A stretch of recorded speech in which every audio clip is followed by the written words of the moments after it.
All right, good to have you join us today for Youth Assembly. How is the second week of 2021 going for you?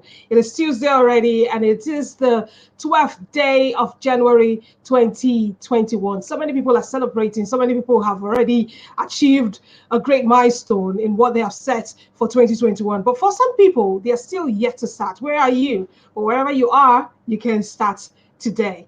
All right, welcome. Today we look at the increase in electricity tariff, and will it lead to improved power supply in Nigeria? I am not alone. My name is Sylvia Ishigwe, but I am here today with Dr. Sam Amadi, who is an associate professor of law and a former chairman, Nigerian Electricity Regulatory Commission, NERC. Welcome, sir. Thank you. Good morning. Good morning. Good to have you. So the recent increase in electricity tariff, which has now been reversed by the Minister of Power, attracted a lot of criticisms by Nigerians who feel that the government should focus on improving power supply in the country before contemplating any price increase. However, proponents have argued that for the power situation to improve, consumers need to pay the right price. What is even the right price? To enable investors recoup their investment and reinvest into infrastructure. So would an increase in electricity tariff lead to improved power supply in Nigeria? That is one question we intend to ask and answer today. Dr. Sam, on the 7th of January, the Minister of Power announced that reversal. Now, he gave till the end of January. What do you make of out of the reversal announced by the Minister of Power?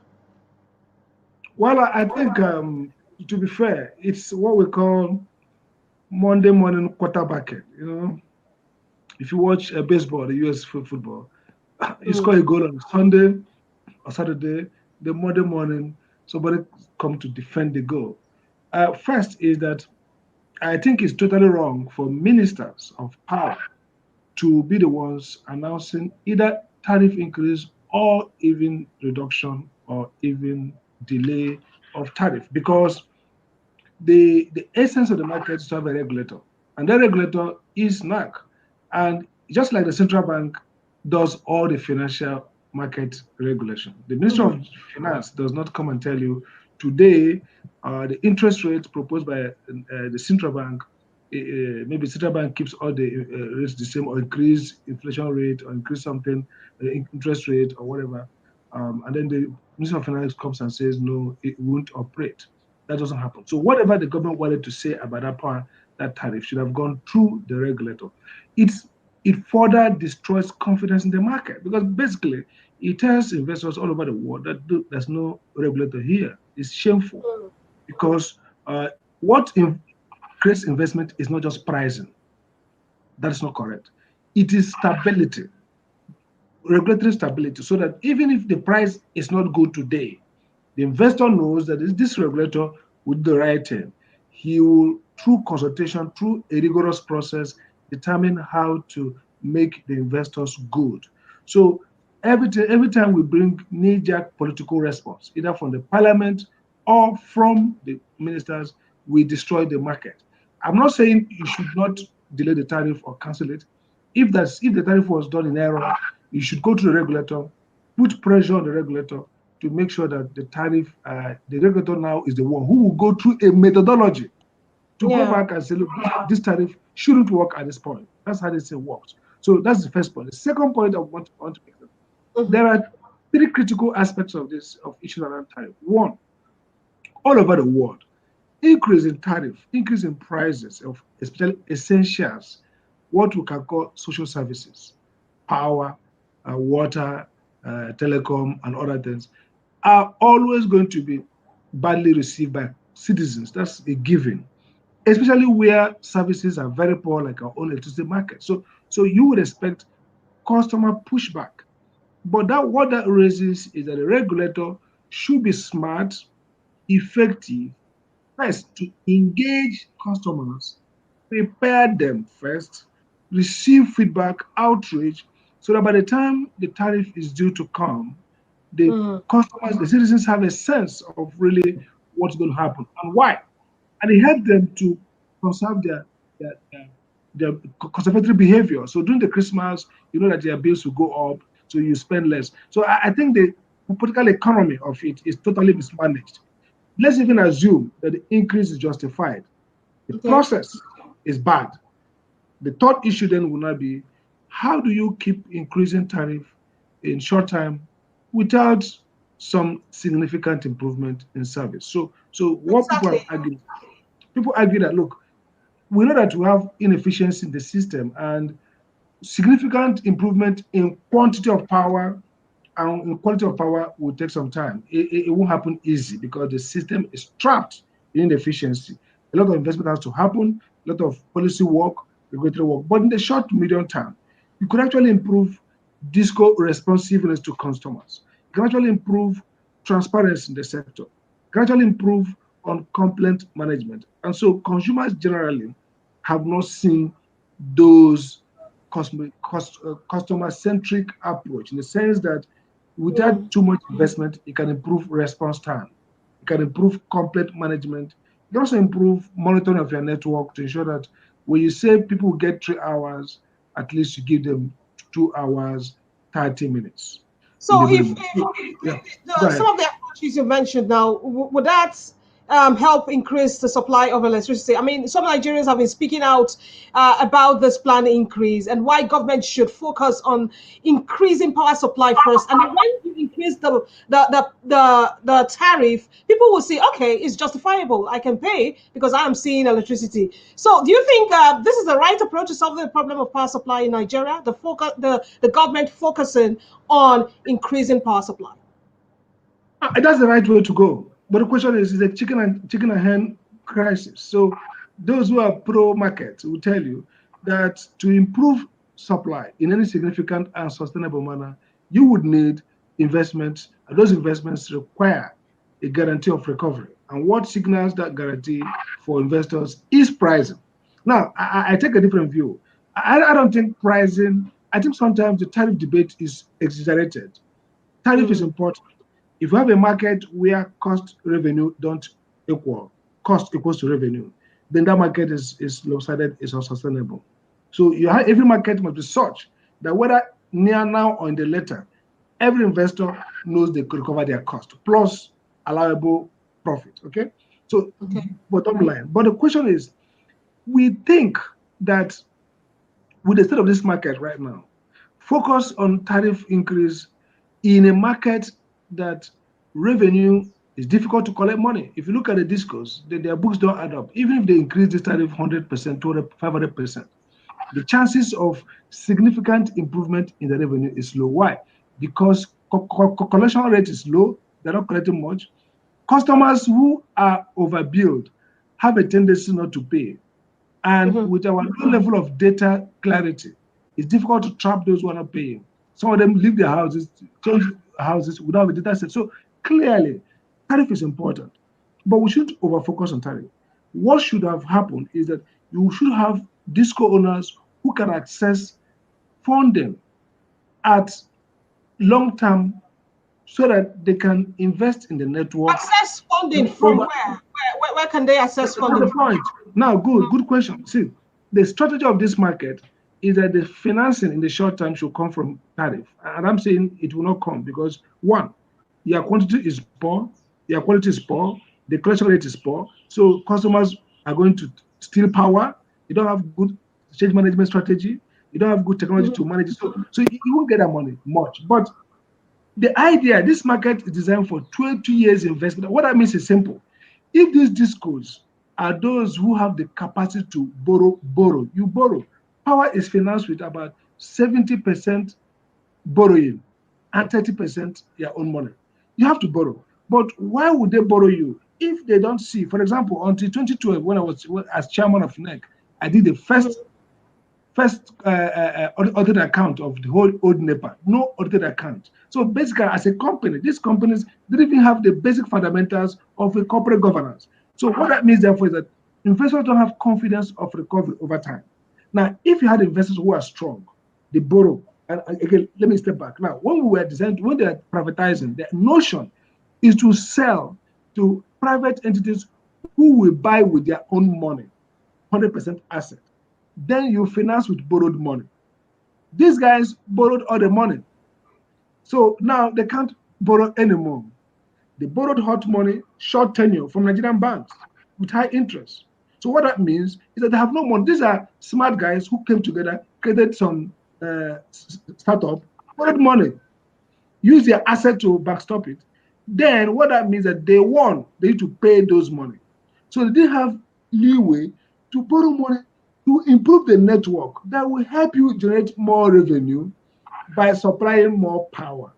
So look at the crisis. If you had your own money, you invest and buy the asset, okay? Then you invest your money to improve the network. As you're improving supply, increasing power, the willingness to pay increases. Over time, 3, 4, 5 years, the market will have grown where your revenue will come from the market to now offset those debts that you had a 5, 20 years tenure or 10 years tenure to repay. But when you borrow money, you need to start paying the next year, and you borrow money to buy assets. Now you need to put 200,000 transformers to ensure that you have more reliability. You can't borrow money to buy those transformers. Those places don't have light. People in those places are not paying their bills.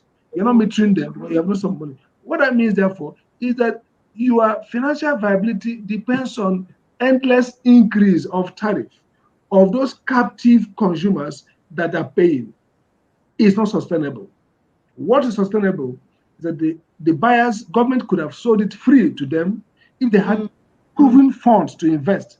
They would have invested for 3 years, expanded generation, expanded distribution network, so that people have up to 24-hour power or 18 hours, 16 hours.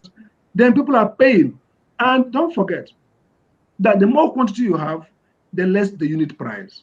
The smaller quantity you have, the higher the unit price. So the tariff increase will have been minimal over time, and then it will gradually come to a point where consumers begin to even see possible drop in pricing because there is too many, the quantity has increased, unit cost is lower. So the economics of this sector is that in the short term, we'll be seeing, or medium term actually, we'll be seeing increase of tariff in a bid to recover lost revenue. But my argument is, look, don't build in a scarcity economy where there's so much inefficiency, no product, where the willingness to pay is low. You can't build a financing of the power sector only on tariff. You just have to find a way for the discos to borrow money from financial houses in a manner that they can improve quickly the network, and over time they will recover the money back. So when you say that, does it not mean that the model to which they started was actually faulty? You know, you've always maintained, as the former chairman of NERC, that the privatization isn't yielding the expected results because it was built on a faulty model. So what do you mean when you actually say that, and how can we find a lasting solution to this? Very good question. My view has always been, even before I became NERC chairman, I wrote a book and I have it here. Maybe if I stretch back, I can get a copy for you. I wrote a book. 1 second. Yeah, I have argued that you cannot, hold on 1 second. I think I can find it. It's okay. Okay. All right. Okay. So if you, okay, I can get it. Okay. The argument is very simple. All right. Hold on, doctor. Hold on, doctor. Yes, we are looking at, would increase in electricity tariff lead to improve power supply in Nigeria? What is even the light situation, the power situation in your area? I mean, if I ask that question, which I have asked, I know I'm not going to get positive feedbacks, but will the increase in electricity tariff lead to improved power supply? We'd love to hear from you and even find solution to this problem that Nigeria is facing. Okay, over to you, doctor. You can go ahead. Okay, sure. So the point I made, even in my book, before I became NERC chairman, is that privatization is a difficult thing to get right, even in better economies, because the presumption of privatizing is that when the private sector takes over, the argument of privatization is simple, that the reason why an enterprise is inefficient is because of 2 factors. One, the argument, what we call principal agent problem, that because the enterprise is owned by the people of Nigeria, it's managed by a few guys who are not responsive to the people of Nigeria. So what do? They use the enterprise to deal with themselves, make themselves rich, don't care about the people. End of the day, you can't supervise that entity. But if the entity is owned by you or me, Sam Amadi, or two of us, we have the incentive to ensure that the entity survives financially. And in the market theory, to survive financially means we are providing quality service that consumers accept. That's the notion. Secondly, what we call hard budget line, meaning that because the public enterprises are fed by a public budget, whether they perform or not, they get a budget. But a private entity has limited, it has a hard budget line. You just have to be efficient. Otherwise, there's no funding for you to continue. Okay. So these are assumptions. Now, what has come true is that actually what improves enterprises is not change of ownership. It's actually rules, corporate rules. So if you're a company and you're not doing well, the shareholders come to a meeting, they sack you because the bottom line shows you're not doing well. There are oversight rules, there are whistleblowers rules, there are several rules that enable agency work well. So the assumption is, if you privatize, merely change ownership, and the environment, the political economy is not enough. There are no corporate rules, there are no regulatory rules, there are no good rules to constrain behavior that will produce efficiency, will be efficient. So I took the view then that look, the way we're designing the privatization will not be good because it's based on faulty assumption that first there's a private sector that is strong. You needed first to have fully corporatized and commercialized. What that means is that you need to have a real sector that is already commercialized, good pricing. I support cost-based tariff, so people pay the right price for the product. It helps them to economize on the product to manage it well. That's fine. You create corporate entities that are not public sector, government putting stooges there. No, you commercialize just like you have some enterprises that are running fairly. Now, at this point now, we could have had up to 10,000, 2,000 megawatts. You can now gradually privatize, meaning you don't have to sell all the discos and all the GENCOs. Eco, Ikeja are doing far better than maybe Enugu, Abuja. So they could be up for private buyout. Private enterprise buys them out, and then they compete with the government-based own. They compete for efficiency. So you simulate competition efficiency, and then gradually sell assets, not because you don't want to spend money, give it to the private sector, but those assets are already running well. Let me give you an example. In the UK, they privatized, but they had sufficient energy, power. But the issue was government was spending more and inefficient. So when they gave to private sector brought in private capital and of course improved efficiency in the what we call allocative efficiency in the way they allocate resources. But they already had capacity. It's now making it efficient. In our own case, there is no capacity. We will have less than 3,000 megawatts bankable. With the private sector, that Nigeria was quick to privatize. Yes, I think that they should have. Yes, they should have corporatized over time, built capacity. So that when you are selling now, you are selling strong companies because you want to pull out from financing, what we call public sector borrowing requirement. Government wants to stop spending money on those assets. Then private sector takes over to manage a stock of energy resources that is significant enough. You privatize in scarcity, total scarcity. The private sector cannot, the assumption is this, that when you privatize, they will come with financing and expand the market through efficiency, which will now result in better service for everybody. But that's not true. That's not the report all over the world. If you look at the UK example, the UK example, there's several books came out. After privatizing the rail, government has to think about either they should nationalize. Why? Because you're going to have higher price. You're going to have sometimes consumer welfare will drop, but profits will be high for the investors. And sometimes not necessarily that you are going to expand the sector much because the private investor will not invest expansively if the returns are not that expansive. So the argument I was pushing forward is... So what would be a solution to this now? Is it the tariff increase? Is that the solution to the problem of this inadequate power supply? what we are facing? I think we should do multiple things. Don't just increase tariff Which are? without first. Yes, tariff is a short term to say, look, we need to deal with this backlog, this debt backlog. Okay. So I'm in support. I'm always in support of fair pricing. That means people should, even in private households, should be able to pay reasonable fee that sustain the business. Second is government has to go back to review the model, the idea, what you call the National Electric Power Policy. That policy articulated focus more on privatizing. Now we should think beyond privatizing. Take, for example, Morocco, Egypt. Egypt recently harvested 10,000 megawatts of power that the government built through a private entity. Now, they have not yet privatized. They want to privatize in 2025. They took time to build capacity, improve regulatory environment, improve corporate governance, then move to privatize. The idea of privatizing is because government says we don't want to be spending money on what a private sector can spend money. But before you go there, make sure that you have the resources, the capacity. You have already built an entity that a good private sector manager can come in. What we are seeing today is that, like I said, we wanted to sell everything.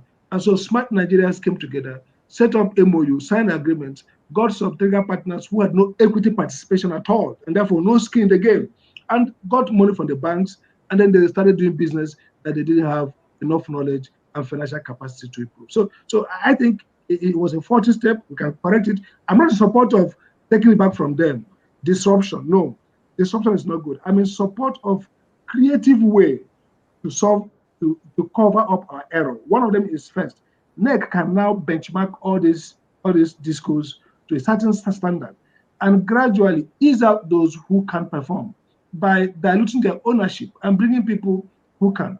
And that will happen if we keep improving the market financially so that investors who have capacity outside can see that this market is improving. All it needs is new investment. But it can't achieve that with ministers making diktats, acting like a regulator, setting up committee of NLC. NLC, what's the role of NLC in regulating the sector? It's not a stakeholder. It's like another person. Stakeholders are consumers and operators. NLC is a stakeholder in the larger economy. So why should you set up a committee, NLC, NERC, Minister of Labor? So that is nonsense. Okay. Even the Ministry of Power says it's currently operating a service-based regime, yet many Nigerians feel that the pricing of electricity consumption is unfair to them. So this operating system, service-based, is it working? How do you react to what he even said?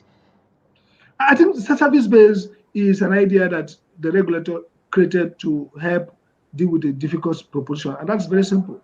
We cry that, look, we don't mind to pay more if we get better service. So the idea here is, DISCO, if you want to increase anybody's tariff, show them improvement you're going to give them. So the DISCOs now had what they call blocks, or if you like, bands.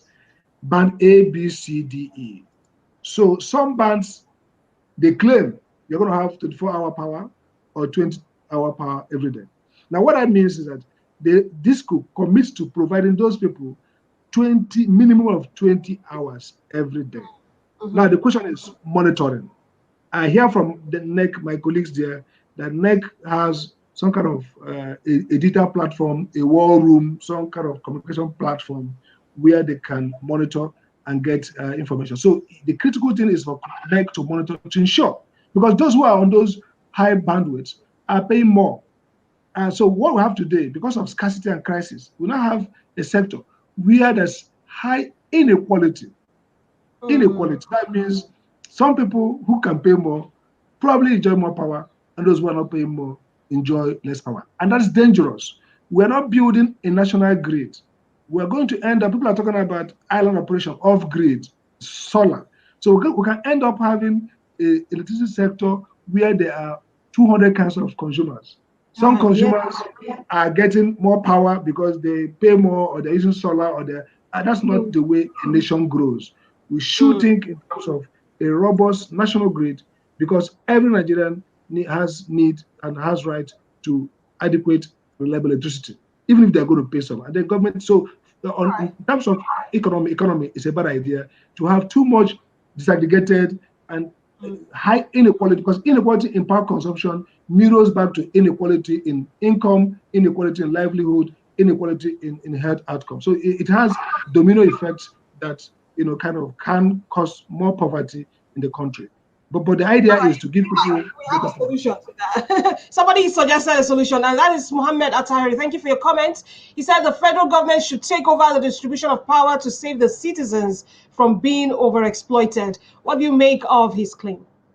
Well, the federal government has been doing that since 1960 and been failing. I think the notion of federal government, which federal government, that totally lacks leadership now. The power sector leadership is very poor. So who will do that? I don't think that's what it means. What's needed is for them to put up a small team to study the model again. A team, not partisan, team of people who have knowledge, experience. You see, you build a nation gradually. Policy is iterative. You make mistake, correct it.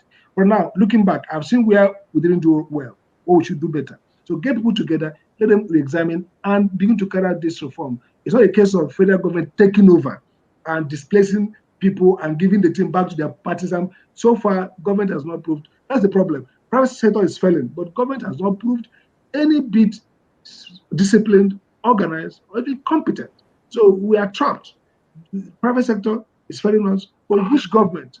Some states can't even pay salaries. Some states are not even this COVID-19. And some states don't even have an ambulance or team to something to even deal with those who die. This is a total lack of capacity. So I think we shouldn't go there trying to socialize or nationalize these assets. We should think in terms of how do we use market principles, better regulation, better policy to improve things. So if private sector is not getting it right and the government is not needed at this point, according to your opinion, so many still believe that the problem of the Nigerian power sector could be solved by more participation of the private sector. So how can Nigeria attract the right private sector now, or private sector involvement in the power sector to solve this problem? I think two things. If you watch between during the Jonathan era, with all the issues around it, there was more stability in the regulatory landscape, and there were more investment. Investors came because the idea, the good success of the protection exercise was that it was fair, it was transparent in my view, and open. So people had confidence in government, and they were prepared to come in. Now, what they're looking for is to see improvement in the financials of the sector. So the first thing we have to do is to keep maintaining procedure and process. This military era style of diktats is going to kill the sector. Forget the price. If you like, they take the price to 100 million. If you sit in Abuja, in Aso Rock, or in the minister's office and concoct regulation and policy, no well-meaning investor in the world will ever come. They're not going to come. They're not looking for frisbee. They're looking for a methodology that tells them a story about what the future will look like. So that's number one, to fix it. The second thing to do to fix it is that what the federal government can do if they really want to do something is probably to set up what Jonathan did under Batinaj, which is like a task force. Now, what a task force does is that the task force is not taking over anybody's job. It's not a regulator. It doesn't make policy. It's tracking functioners, those who are doing those tasks, task owners, to ensure that they deliver those tasks according to the standard required. So, for example, transmission. Sometimes transmission problem occurs and we have blackout. And if you look at it properly, it might be a small error, a small slippage.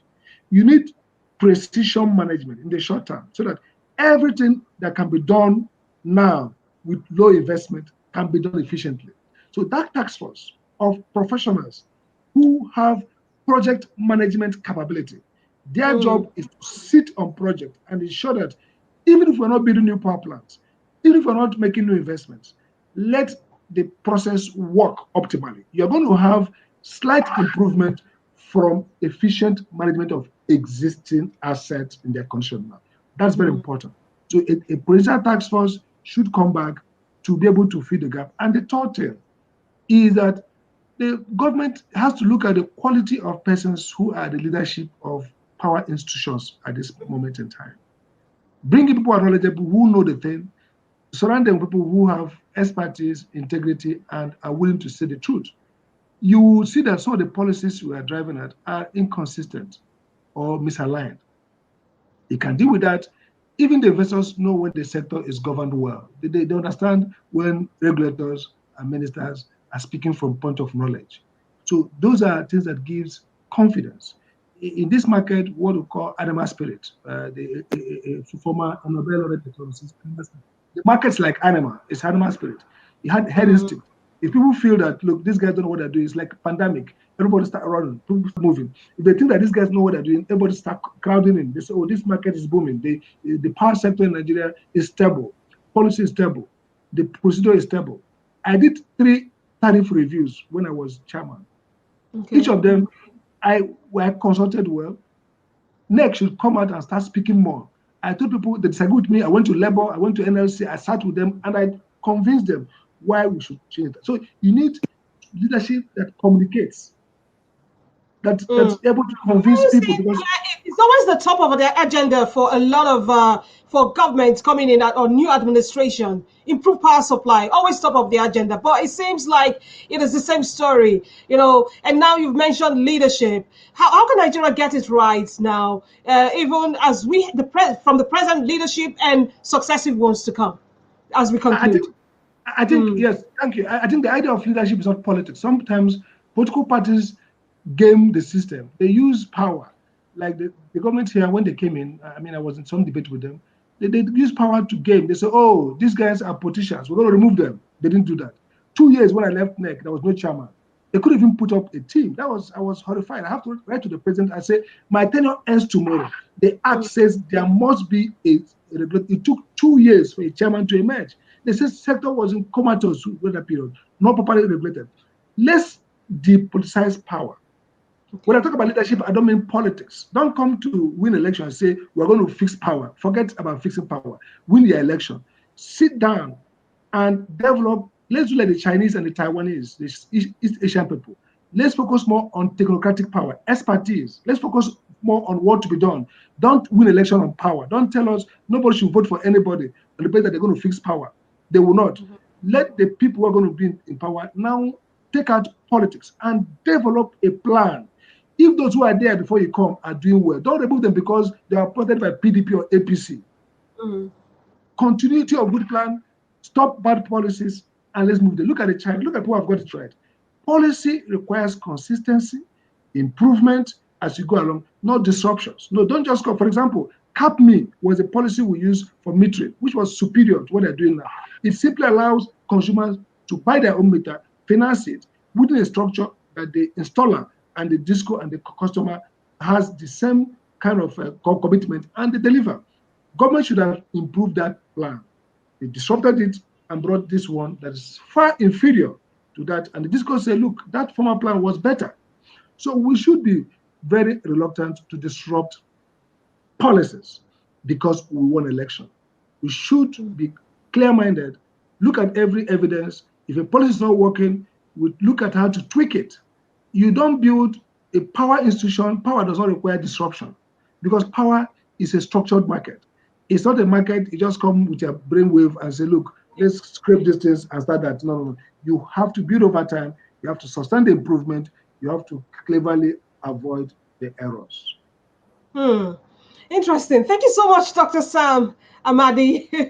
You've actually opened our eyes to see what needs to be done. And I hope the right authorities will be listening and also find solution to this problem of electricity tariff and shortage of power supply in Nigeria. Thank you also for you to you who joined us today as we looked at will the increase in electricity tariff lead to improved power supply in Nigeria, and we got some answers. Thank you, Mohammed Atahir, for your comment, and to you who is yet to comment, thank you also for your time. We would like you to share this video and also tell us what solution you think Nigeria needs at this time. We would love to read all of those comments, and hopefully in the nearest future we'll be basking in too much electricity in Nigeria. But thank you, Doctor. We hope you have a fantastic day. Doctor is Professor of Law and also the former chairman, Nigerian Electricity Regulatory Commission, NERC. Have a fantastic day. Thank you. All right, and the show was put together by Iheoma Ukeje. We'll see you on Monday for another interesting edition of Assembly. Bye for now. My name is Sylvia Ishiwi.